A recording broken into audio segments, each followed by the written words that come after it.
You are now tuned into Flippin' the Birds, a Philly Sports Network podcast.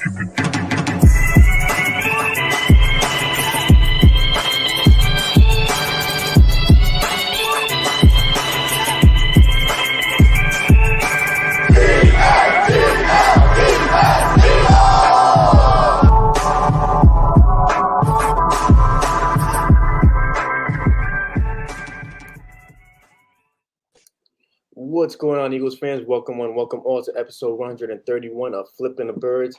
I'm Brian Cameron. He's Morgan Burkett, and today we're joined by Parcero Philly to recap the Eagles' offseason. But first things first, a little bit of a hiatus. So, how's everybody doing? Everybody feeling? Can't complain, man. How you been? I'm still bald, so can't Yeah. really. It doesn't get lower than that. Like you can't get lower than that kind of. Although, man, the pod would be so weird if you just showed up after 2 months with a full head of hair. We'd have a hard time explaining that. Also, Bryan or Lecker shit. Yeah. Just comes in with like a great haircut. Yeah. I mean, at this point, you're a martyr almost. You know, you're a legend in the bald community. So, which is funny because I have not shaved in quite some time because of my trimmer actually crapped out on me. Yeah. And I'm big on researching things. Like I feel like you gotta research a lot of things before you buy it, no matter what it is, even if it's soap. Of course. So I just ordered my trimmer and it doesn't arrive till Saturday, so I'm a little pissed off because I can't trim my face until Saturday. Damn. How's it gonna come in? You gonna get like a passion? No, this is okay. It's that's the issue. Oh yeah. Okay. Yeah, the beard gotta set it up nice. Yeah. I get you. Yeah, man. New Clippers though. New Clippers make such a big difference. I got new Clippers recently, and it just feels good. Yeah, I can't wait. I got the James Harden one, so not his, but the one he sponsors. Too bad we're not sponsored by Manscaped anymore. That would have been a perfect little segue, right? Can we even say their name anymore? Yeah, redacted. We'll redact that. But something we can't redact is this actually what I think was a pretty damn good offseason from the Eagles. So in this podcast, we're gonna kind of recap the Eagles offseason, kind of go line by line, and everything that actually happened. Huge turnaround from last offseason, right? Last offseason, they got rid of Doug Peterson. Last offseason, they got rid of Carson Wentz, and everything was revamped. Everybody, Nick Sirianni walks into the building, chokes at his first press conference. People calling him a yes man. The guy shows up to his girlfriend's father's house and like, yeah, you're gonna call me daddy now after the season he had. So I mean, the offseason, I feel like Howie did the same thing. Like he just showed up to his ex-girlfriend's house, like, yeah, your dad can call me daddy now. But yeah, how do you guys feel about it? I mean, A.J. Brown, James Bradbury, Nakobe Dean, who we drafted in our mock drafts like every single time, or was that Jordan Davis? Jordan Davis, yeah. Maybe both. We got Jordan Davis like every single time. Yeah, I think so. Yeah. I mean, I refrain from calling any grown man daddy. It's just like a rule. It's a Howie Roseman thing. That's why I left it only specifically for Howie Roseman because he's still still skeptical about how he's behaving. Maybe Father Roseman. I could go with Father. I'll deal with that. But yeah, man, I feel like I don't know, like it's weird because it's a 180, man. He wasn't listening before, and now it's just like we make one statement on Flipping the Birds. When Aiden comes on and he's listening, man, I don't know what it is. He must have just started becoming a fan, maybe just subscribed, but now he's actually paying attention to.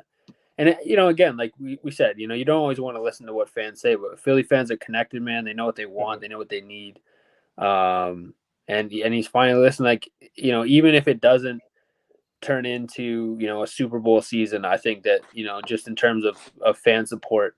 You're going to get a lot more leeway with Howie Roseman just in how he's built this team. So I think he felt the fire kind of lit under his feet and he did what he needed to do, man. Like he stepped up. And I think that he kind of recognized as well that the statement he's making goes a long way, that we're ready to compete. We're ready to grow with this team. There's no more quarterback controversy, we think. There's a lot more dedication to surrounding Jalen Hurts with the right pieces, building out the defense. So all in all, man, like, apart from maybe a few teams like the Chargers, Eagles have one of the best off seasons in the league. All right, so I think I'll take this next one because I think Sure. John's having a little difficulty with his network. Yeah. But yeah, I mean, it's the offseason, boys. It's gonna take some time, right? Yeah, we're getting our groove back. I mean, Yeah. not even Austin Powers took a whole half of the movie to get his groove back. Yeah. But I think it was an incredible offseason on paper. I mean, to me, it was phenomenal. I mean, we kind of declared that this offseason was very important to a lot of people, to Howie Roseman, to Nick Sirianni, to Jalen Hurts. They went out and they freaking traded for A.J. Brown, which I told you I freaking love that trade. I was just mind blown that happened while we were on the draft show. Nakobe Dean, 3rd round pick. I don't know how that happened, but it happened. Jordan Davis, it was a for sure thing. That's a Howie move. We knew to expect Jordan Davis to be an Eagle. And then I think Kyzir White. I mean, the kid who was like everybody was praising him the moment he was signed, and it's kind of gotten under the radar since Nakobe Dean became the guy. But that's a hell of a move. And then probably one of my top moves would be James Bradbury. And it's funny because a lot of people are like, I need people to understand this, and I've learned this from Morgan, and I've learned this from watching tape. Bradbury is not a bad cornerback. He was just in a bad scheme for him. Correct me if I'm wrong. He's more of a zone cornerback. He needs to play off man, not on man, to be successful. And you have Bradbury who's good at zone. You have Darius Slay, who, in my opinion, is good at both on each side of the field, and that's a phenomenal move for a team that was supposed to be rebuilding or retooling, whatever case may be. Like, they actually have one of the better defenses on paper in the league. Yeah.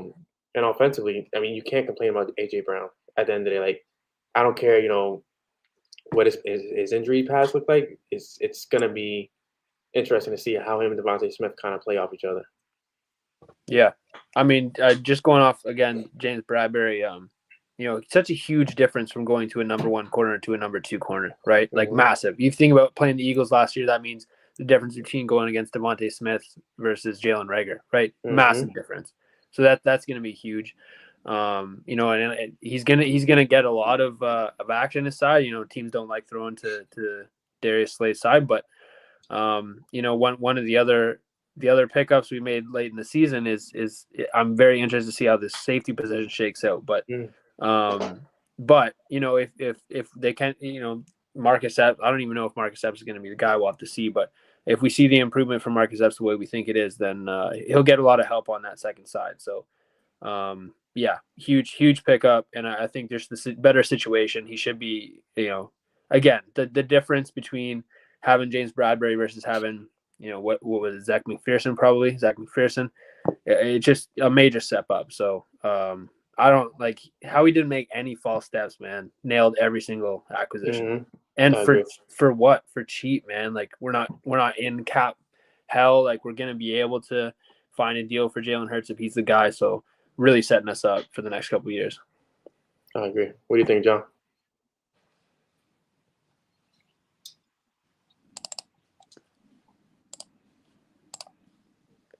So, true story. Oh my God. Parcero's electricity around his neighborhood went out, so I think that's why he's depending on his network right now. He's going in and out. Can you guys hear me now? Yeah, we can hear you now. Can you hear us?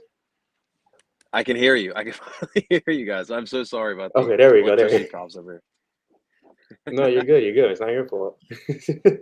No, I mean, listen, I've been hearing about the offseason talk by both of you guys, and it's funny because this offseason, because you guys are obviously talking about last offseason to this year's offseason, really like Howie's pressure from last year's offseason to this year's offseason was completely different, right?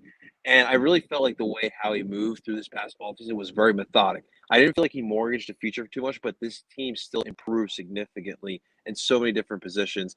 And you still got young pieces that you can still build with. Like I look at the 2 key pieces, you adding Haason Reddick, adding A.J. Brown. Those are still young studs. Yeah, you still bring in 2 young studs who could still be part of this team's face for the next 5 seasons. And I think that the Eagles, this upcoming year, I don't know per se that they're going to be a Super Bowl contender like many people feel as they are going to be after this past offseason, but I really do feel like they put themselves in a position to compete for the next couple of years. I think that's the most important part about it because you still have a lot of draft assets. This team can still get better in the future, and they're only building this. This is year 2 of Nick Sirianni, so I feel like the future is even brighter going forward. Obviously, the main question is going to be the quarterback position. I agree. Defensive backfield, it'll still be a question mark. I still do question James Bradbury. I do like bringing Jaquiksi Tartt to compete with the Marcus Epps in here and also compete with the Kayvon Wallace. But even both the safety positions, I don't feel too comfortable with. But I still think that the one thing that this team has always stressed has been competition. And I think there's going to be competition throughout the field. And of course, with Jalen Hurts, it's really going to be on him because his offense is definitely improved upon from what it was last year. So it's going to be up to him to see how much he has improved as well. A lot is riding on Jalen Hurts. I mean, he's in year Yeah. 3. A lot of people don't know he's in year 3 of his 4-year contract. So heading into next offseason, like it's weird because the Eagles have 2 draft picks in the first round. You got a quarterback that if he does good, do you still extend him knowing that you're not 1,000% sure about him? Or do you go ahead and move him because he had a good season, because you get some good compensation off of it, and go get your guy? Which I feel like is even more skeptical because you traded for his best friend. You extended his best friend. And it's kind of like, unless they had the conversation, it's kind of like, hey, we want you to be our guy, AJ, but we're still on the fence with Jalen. That's a very honest conversation to have in a business. But unless that conversation happened, it's going to be really awkward next offseason. Yeah, Brian, and this whole offseason, it really feels like that is the discussion.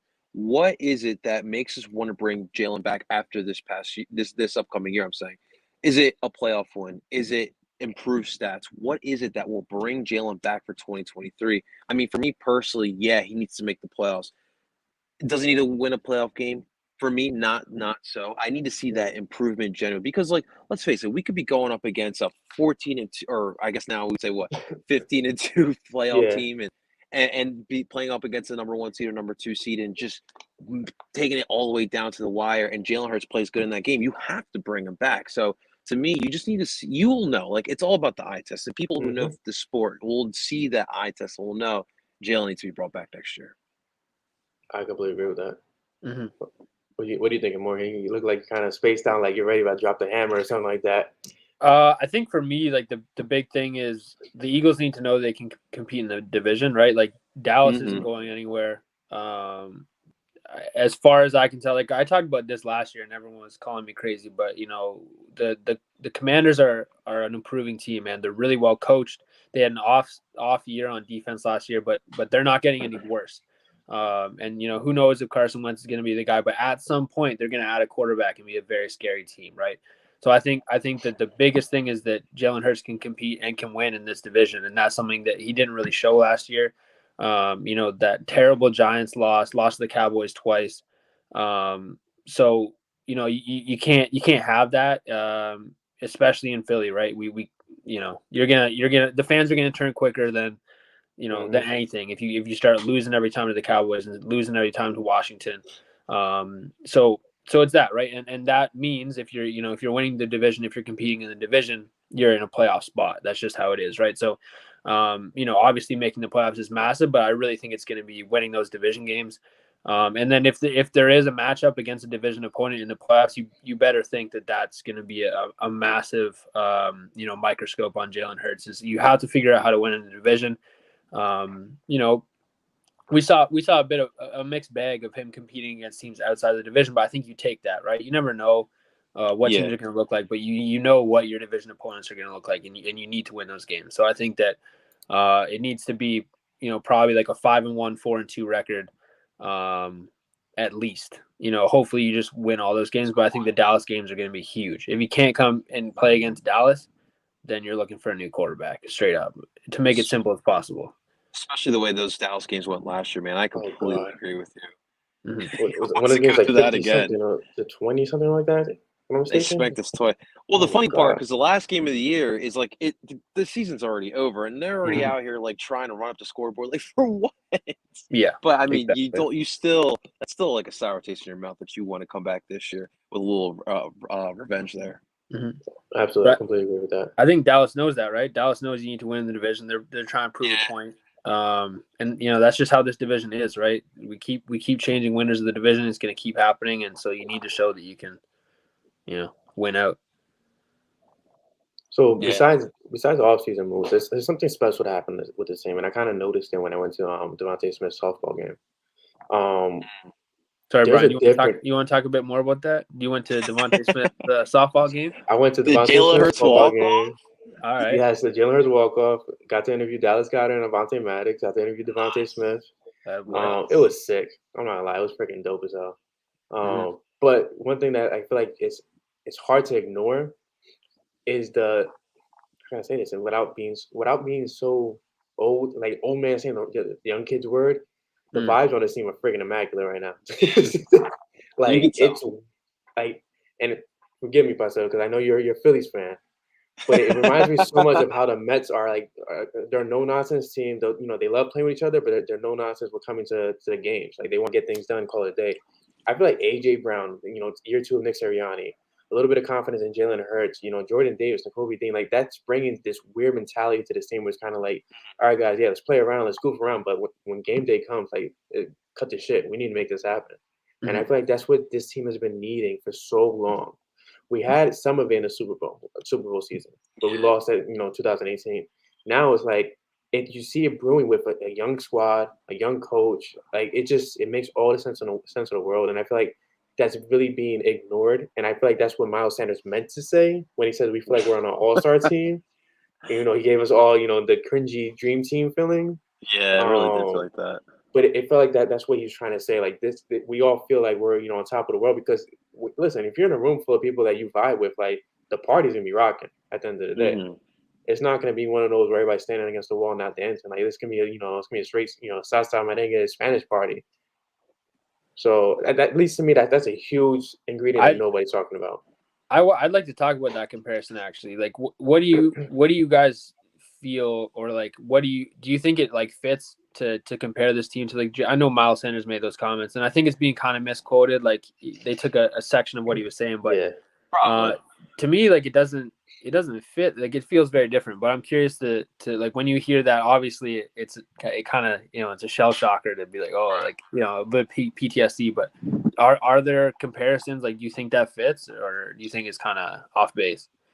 I mean, for me, Morgan, like it's not just about the dream team here. I just feel in general because of the moves that Howie made. And don't get me wrong, we talked about before Howie has made some really good moves, but it just feels like there's this stigma around the Eagles this upcoming year that there's people who are putting them in as Super Bowl contender. Like for me, this team still needs to put some work in before we start even discussing any type of Super Bowl run. I still think that, look, the way like last year went about, like that was fun. We made the playoffs. But let's not forget about the run that went into making the playoffs. And I still think that there are a lot of question marks with Jalen Hurts, and there are some new pieces on this football team. So for me, it was about let's stop talking, and I want to put some work in. Let's put the work in on the field, and then we can start doing our talking on the field at that point. But I just feel like right now there's just too much of that, Super Bowl contenders, we're going to take this division. And although I do believe Dallas got a little bit weaker, but we need to start doing our actions on the field. Actions speak louder than words. And I know my man Brian knows exactly what I'm talking about. So I think that more actions need to be done with this team before we can start talking about anything else. Yeah, I completely agree with that. I mean, my issue with it is you brought attention to the team, and that was not needed. Like nobody needs to know how you guys are feeling. Not at all. Not at this point, at least. Like after week 1, sure, talk your talk. After week 2 win, sure, talk your talk. But bro, you're not even practicing right now. Like you're all doing your own thing right now. Nobody's at the NovaCare complex. What are you doing? Don't do it, Ben Simmons, man. Just work. Just work. Poor Ben about to get traded to his third team. With all this nonsense going on with KD and send him to OKC, send him to Detroit. Might as well. Ship Man, to Australia. Again, I hate to mention that I'm a Raptors fan, but I swear if we lose Scotty Barnes for a year of KD, we better win a chip. Like there's like it worked before, Morgan. I know, but I got such nerves about it. Like it's just I don't know. Scotty's such an asset. It sounds like he's a good player. Sounds like the package right now is OG and Gary Trent and like 5 picks. So I'm okay. Sixers don't have any picks to move, right, Parcero? Like I feel like we don't have any picks to really move like that. No, we really do not. Like you're looking at your next first round draft pick will be 2025, so they really don't have much to work with besides Tyrese Maxey, which is a topic for probably our PSN Sixers podcast. Do it, damn it, to win. I'm tired of losing. But yeah, speaking of win, so what grade will you guys give the Eagles offseason standing at right from this point of view right now?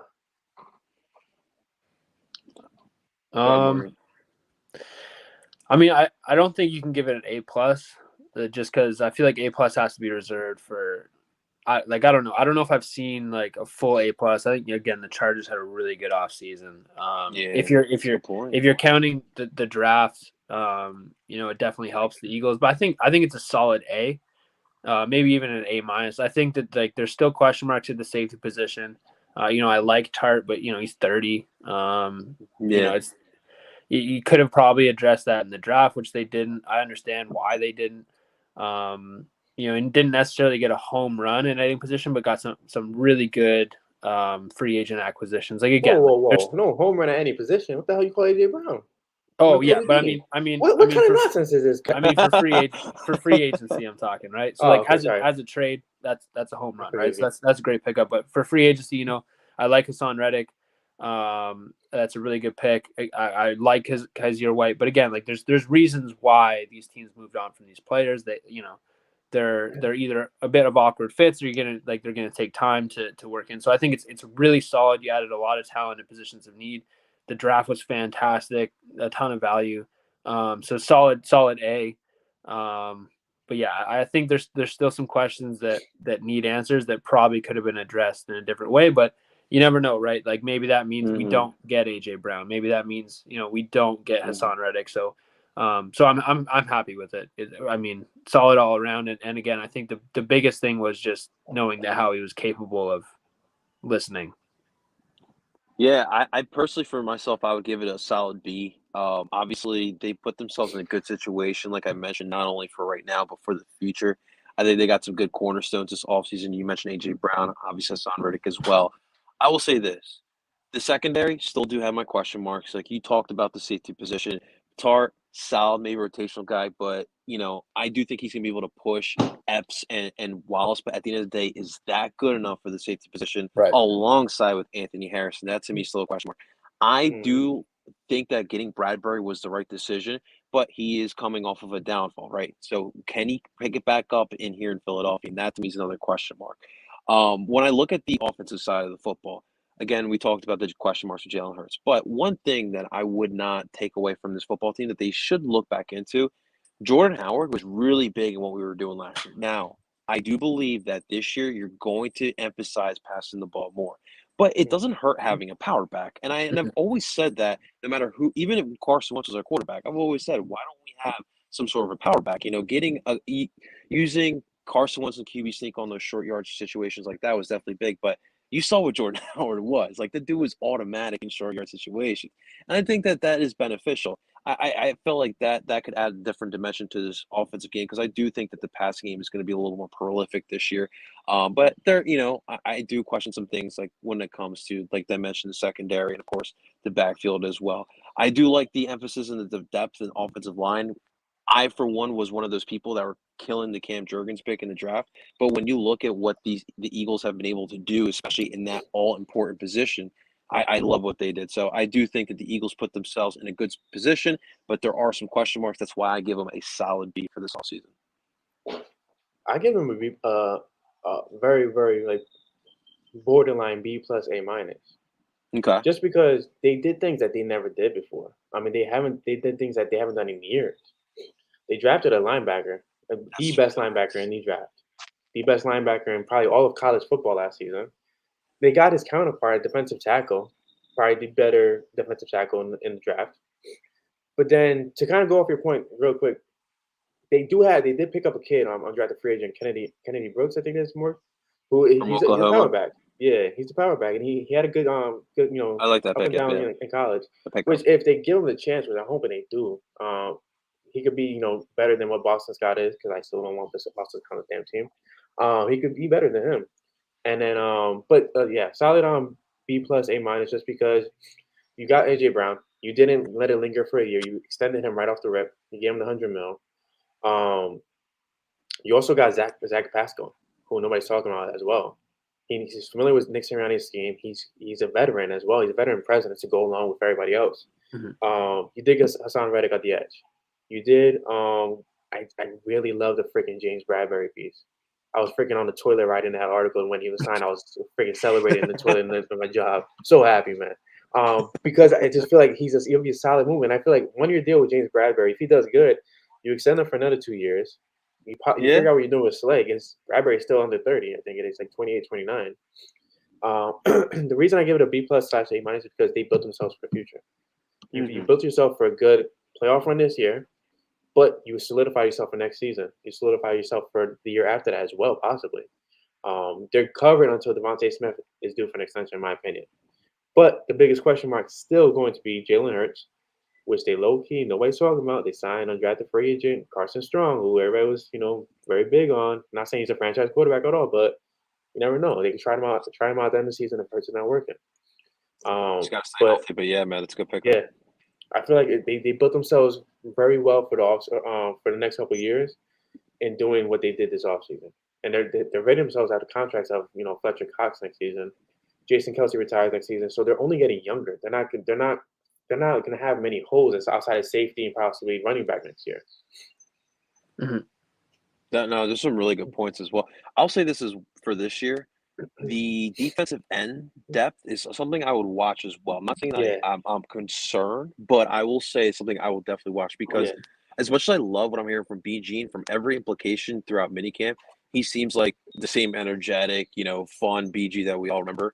But, it's an Achilles injury at a position where obviously, your lower body is very important. And I do worry about that. Of course, Derek Barnett, I understand he gets a quarterback, but we all know what his downfall is, and that's a discipline portion about it. And one thing I'll say too, Brian, just a hypothetical, all right, and I'll throw this to you, Morgan, as well. What if Nakobe Dean did not fall to the third round? Would we have selected a linebacker of that impact?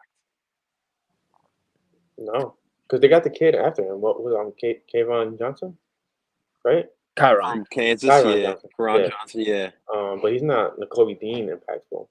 I really like that pick. I think he's going to be, is he going to be like a starter at any point? I don't know, but I think like a situational linebacker is good. But I mean, it's a great point. I think that pick right there kind of turned the tide of well, not turn the tide. It's still a solid draft, but it bumps that up a full letter mark in terms of grades. Like, if you don't get that pick, and again, this is something we're going to get into later, kind of like what we want to see, but it's going to be really interesting how this linebacker core shapes out, because I think like Haason Reddick, like the assumption is that he's an edge rusher, but I think he's your starting like Sam linebacker. Like I think that I've heard that too. Yeah. Mm-hmm.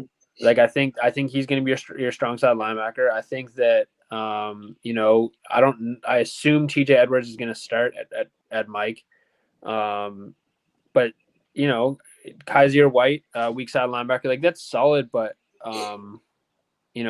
it kind of limits you, and like the Eagles clearly love to show a lot of different looks, so having that guy to grow in, and especially Brian's been talking about the future.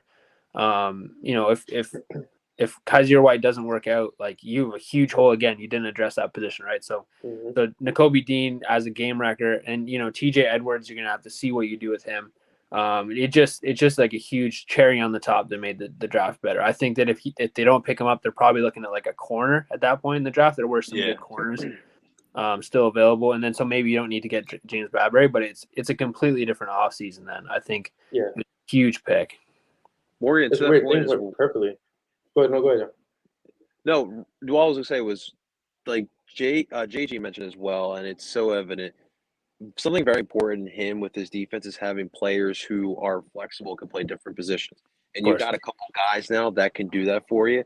And that, we talked about last year with JG, him not being able to coach the personnel he has. Well, look, you are starting to get some guys now that are part of what you want as a personnel. So go out there and put those guys in a good situation then. That's it. And I think the flip side of that is like it's great to have a lot of jack of all trades, but sometimes that means you have a bunch of guys that are masters of none, right? To be a bit cliche, but I think what you get with Nakobe Dean is you get a guy that can do a lot of things really well and can really excel at being a side to side, like sideline to sideline, chase the ball down tackler, and that's something that you really need, and that allows you. It's similar to TJ Edwards, right? Like he has athletic limitations, but he does a lot of things really well. He's a smart guy. He knows where the football is going, and he doesn't. Well, he's improved on his tackling, but limited the missed tackle and stuff like that, right? So I think a guy like that, with understanding his ceiling, really allows the other pieces on your defense to be flexible, be versatile. But you take away that piece, and all of a sudden you have a bunch of guys that can't do like the requisite, like day one kind of things, right? Like if Kyzir White's your leading tackler, it's not a bad thing, but I think that that's taking him away from doing other things that he's good at. Being that backside like chase down guy from the weak side, and then same with Haason Reddick. If you need him to be your primary guy, then he's not rushing the passer. So I think getting a Nakobe Dean and seeing how TJ Edwards work out is really going to make this defense versatile. It's kind of crazy to say that we actually have legit pieces on the defense to even talk about. At linebacker. Yeah, that's the crazy part of everything. Yeah. I mean, Kyzir White and Nakobe Dean. You also have a healthy. We still don't know what the hell he is. Davion Taylor coming out. Mm-hmm. Legitimately, who was our last impactful linebacker? Like D'Amico Ryans? Like how far are we going? I think Jordan Hicks, right? Two Jordan years, Hicks. And even look, I agree. Jordan Hicks was great, but he was nasty. Availability. Yeah, availability. Yeah, that was the tough part. Mm-hmm. That was one of the solid Chip Kelly picks, I will say. Yeah, Jordan Hicks was nice. Before that, D'Amico, I think D'Amico and Philly Yeah. is he doesn't get talked about enough, and you're seeing it now because I think he's doing a great job with that Niners defense. But his mind, his leadership on the field was so important at that time. I agree with that. D'Amico was a game changer. It's so crazy. I mean, they've really done. I feel like everything went very perfect to plan for the Eagles this offseason. It's just a matter of them putting everything to work on the field. Like things have to pan out on the field. You got to do your job at the end of the day. Howie had a plan and he went through it, man. Yeah. So going off of that, what are your favorite moves? What is your favorite move of the offseason? Favorite move? It's a good one.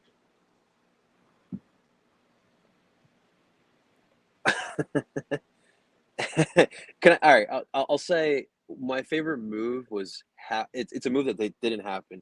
It was for me Howie not going for the quarterback. I mean, this offseason was you saw what the Broncos gave up for Russell Wilson. You saw what the Browns gave up for Deshaun Watson, which is slowly blowing up in their face. But it's Howie Roseman understanding that he has a team that overexceeded the expectations in year one. So he thought to himself, what do I do to make this team even better? And the number one thing he thought of was, look, let's just build a team. Let's build a freaking team, and the quarterback will eventually come. And I think that from what we have learned from the NFL as of late, the quarterback position is not a position you need to die for. Okay? You can still go ahead and find yourself a quarterback. If you build a team, you can find that guy. Look what the Rams, look what the Bucs did over the past 2 seasons. And I think that Howie has set himself up. If Jalen's the guy, oh my God, that solves everything because now you can build a stacked team around him. But if not, listen, you still have assets. You can go out and get a veteran quarterback, whoever gets on the trade block or whatever, maybe a top quarterback prospect. Obviously, this upcoming year is going to be a good class for quarterbacks from what we're hearing. So I like that Howie stuck to his grounds and build a team. And I think, to me, that's the best move because we set ourselves up for the future just by not just mortgaging our whole entire future.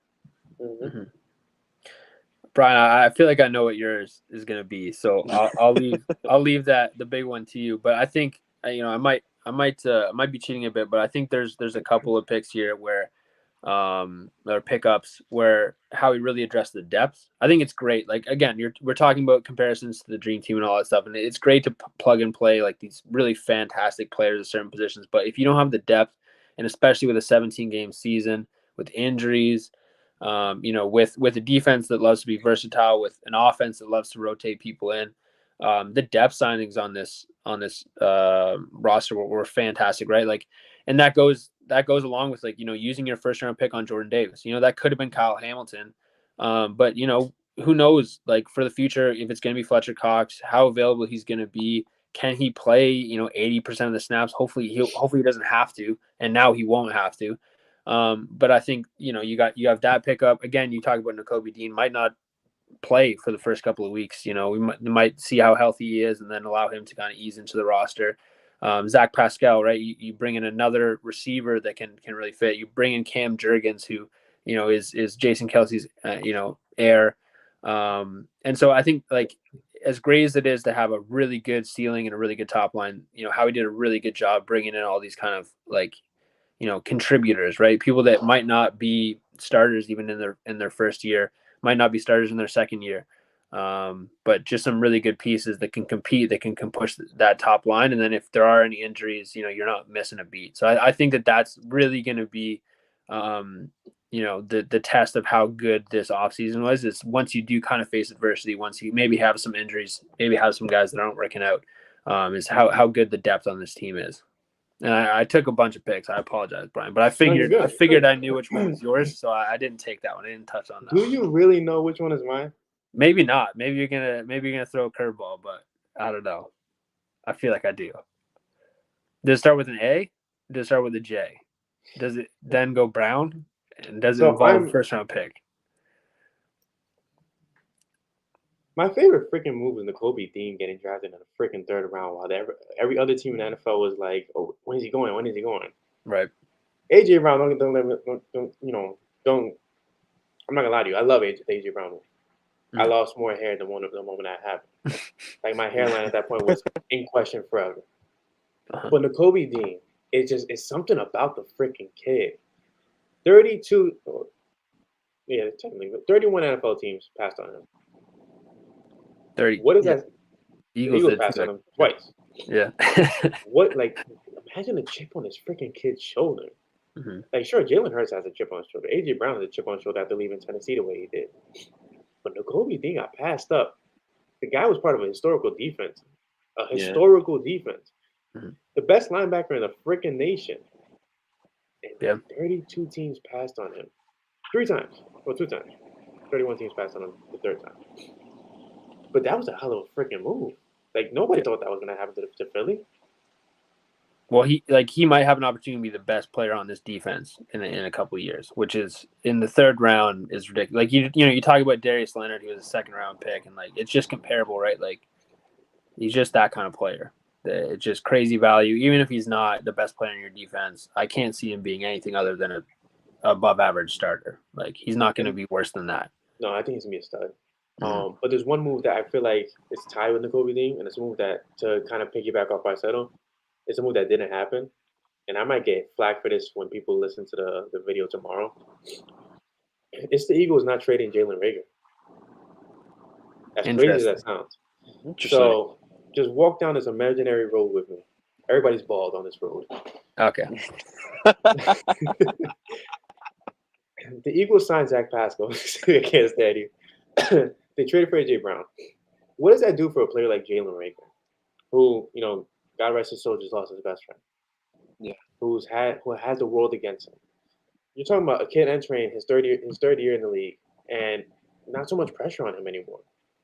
If Jalen Reagor is plug and play, and he has these little good moments where on the runaround play, damn, why can't I freaking get the name out? Holy shit! Well, if he does the trick plays, the gadget plays, if he's the gadget player for Philly, okay. He's in a game, 14, 15 snaps a game, doing this kind of thing. And if you get productive yards, where's the Jalen Reagor backlash? He's not the guy we need him to be. He's not the speedster with Quez. He's not the main guy. That's AJ and Devontae. Mm-hmm. We don't need him to be anything more than what he actually is, and that's a gadget role player. He was never meant to be a stud player. He has talent. Now he has the ability to actually execute his talent. And I hate to use this as motivation, but you telling me the kid that just lost his best friend, that has the world literally on his ass to produce in a sport that he's loved since he was a kid. I'm pretty sure there was moments that Jalen Reagor was questioning his love for the game. There was definitely moments he was questioning, a lot of things. All that buried into this kid I feel like he's gonna produce this year, and not to 1,000 yards. I'll give him like 400, 500 yards, like a minimal role, but he's gonna execute the way we need him to execute. And I think that was a big move by Howie Roseman, showing the confidence that he has in his own pick. He's stubborn as hell, but he showed that he's confident in the picks that he's made in the past. Because freaking this guy was on the trade block. They had a trade for him set with Chuck from what's his last name? Chuck, from Baltimore, the safety. Clark. Clark, yeah. Mhm. They had it. Baltimore wanted Reagor for Clark, so the Eagles didn't give him up. Yeah, I think like at this point, he might not be a first round pick, but I can see him still being a contributing receiver and having a long career, right? And I think that's like, I don't. It's a bit of a weird comparison, but like the Raptors just pick up Otto Porter Jr., right? And like he was a first round pick, didn't pan out, but like that doesn't mean he can't be a great contributor to a team, right? And I think that I don't know how long Reagor is going to be, but I think that I still love his talent set, and I still think he can be that like kind of like DeAnthony Thomas kind of player where he's faster than everyone else on the field, and he's you just have to get the ball in his hands, and I think that allows Sirianni to do that now that he doesn't have to force feed screens. Yes, he can put one or two in a game, and it might work out, but. Yeah, I don't know if I fully agree that that's going to be on the list of best offseason moves, but I do see what you're saying. I do see what you're saying, where there's definitely an opportunity for him to be a role player now and do well in that role, whereas before you needed him to do a lot of things that he just wasn't good at. Yeah, that's true. All right, so we're at the 40-minute mark. We covered a lot. We covered all the topics that we want to cover. One thing I do want to kind of share with everybody, which I'm pretty sure it's probably been a couple of weeks now, more. So Chris did announce that. You see my dog walking in the background. Chris did announce that he will no longer be with PSN, which also means he will no longer be with Flippin' the Birds. It is heartbreaking, gut-wrenching for myself, especially just because I started this with Chris. So, I told him off the rip, you always have a seat here. He said he'll come on as a special guest. I told him you can't be a special guest when you founded a podcast. That's the only reason why I left, right? Just so we can just have that special guest. Banner and a red carpet for him. Pretty much. Back, yeah. But I respect it. He does have 2 kids now. He wants to focus on his family, focus on his career. So, salute to Chris. And, just to put it out there, I appreciate everything that he did and taking the chance with me to start Flipping the Birds. Just like Morgan, I appreciate you for taking the chance of jumping on the podcast, and you're setting us up. It was a good ride. So, Chris, I appreciate you. I hope everything works out for you, man. Of course. Yeah, we'll miss you. An absolute goat, man, for sure. And appreciate Chris everything he's done, especially as an Eagles content creator. Some of his tweets will be going into the Eagles social media Hall of Fame. Oh yeah, absolutely. Absolutely. Yeah, and he's definitely been a great voice for this fan base, and he'll always be loved, especially through PSN for sure. Yeah. So, which does mean there's a 3rd spot open, possibly on Flipping the Birds, which we will not discuss live as to what the plans are for that spot. But we appreciate you guys. We appreciate you guys for coming on. We appreciate everybody's listening the day after. And we'll see you guys. Damn, we're back. We'll see you guys next week. I'm Brian Cameron. He's Morgan Burkett. That's El Parcero Philly, he's a jack of all trades. This guy covers soccer, football, basketball, baseball. This guy puts out a video every freaking day. So if you guys don't see, when's the cricket podcast coming out? I'm waiting for that one. A couple more sports you got to cover. Yeah, with Philadelphia cricket team, hit me up, man. Yeah. It's about Philadelphia. It's about the sports that we all cover and all love. So anything I can do, man, and of course anything that PSN needs from me. Everyone knows I got them for it, but I always appreciate because I generally have fun on Flipping the Bird. So thank you so much for having me on, and whatever anyone in Philly sports needs, I'm there. Our pleasure, man. Thanks for coming on. Absolutely. So we'll see you guys next week. Pastor hang back, Morgan hang back, and then everybody else, you guys have a good rest of your night. I'm gonna actually dog some Oreo cookie ice cream sandwiches that just came out and I was searching for. Found them at ShopRite, buried underneath the freaking ice cream aisle. So I'm gonna do that. But yeah, until next week, guys. We're Flipping the Birds. Go Birds. Go Birds. Sir.